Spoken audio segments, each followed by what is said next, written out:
देखो, इंडिया में 3 main reason है कि सक्सेसफुल होना बहुत ही ज़्यादा मुश्किल है। उसमें तीसरा रीज़न है वो बहुत ही ज़्यादा मेजर है। तो पहला है पेरेंट्स, दूसरा है कॉन्फिडेंस और तीसरा है गवर्नमेंट। हाँ, गवर्नमेंट। देखो, हमारे पेरेंट्स हैं ओल्ड जनरेशन के।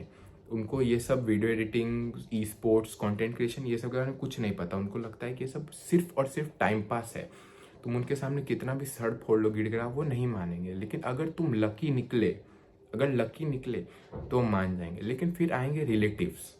जी, रिलेटिव्स जो उनका ऐसा कान भरेंगे कि तुम्हारी सालों की मेहनत चुटकी में ख़त्म। अब आता है कॉन्फिडेंस। अगर ये आप में ना हो तो आपका टैलेंट कोई मायने नहीं रखता है। और अगर आप में कॉन्फिडेंस ही नहीं होगा तो आप वो काम कर ही नहीं पाओगे जो आप करना चाहते हो।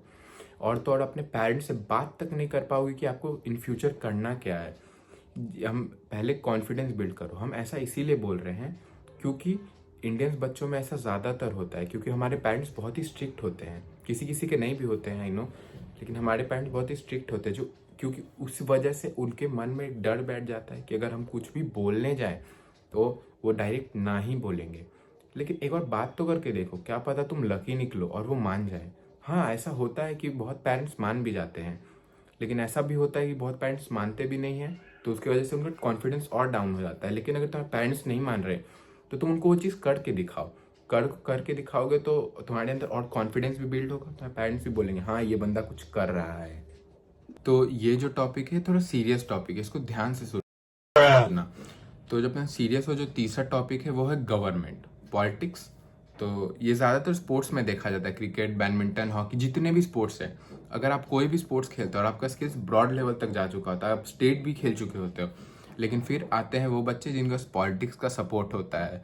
तो जब नेशनल के सिलेक्शन का टाइम आता है तो ये लोग आते हैं और यही लोग सेलेक्ट होते हैं। ओह, सरक सरक उधर। ऐसा क्यों? क्योंकि इनके पास है पॉलिटिक्स का पावर और आपके पास वो नहीं है। बहुत जगह ऐसा नहीं होता है, लेकिन ये बहुत कॉमन है इंडिया में। अगर आपके पास पॉलिटिक्स का पावर नहीं है तो आप बहुत कम चांसेस है आपके सेलेक्ट होने के। अगर आपका स्किल्स कितना भी ब्रॉड लेवल का हो, सेलेक्ट आप नहीं होगे। क्यों? क्योंकि आपके पास पॉलिटिक्स का पावर नहीं है। सेलेक्ट वही होगा जिसके पास पॉलिटिक्स का पावर है। हाँ, अगर आपका लक अच्छा हुआ तो आप सेलेक्ट हो सकते हो, क्योंकि इंडिया में ज़्यादातर स्किल्स नहीं देखा जाता है। देखा जाता है कि आप कैसे बैकग्राउंड से आ रहे हो। अगर आपके पास पैसा नहीं है, आप थोड़े मिडिल क्लास फैमिली से आ रहे हो, तो वो आपके चांसेस और कम हो जाते हैं। यही सब है इंडिया में। इसको दूर करना है, इसके लिए कुछ तो करना ही होगा।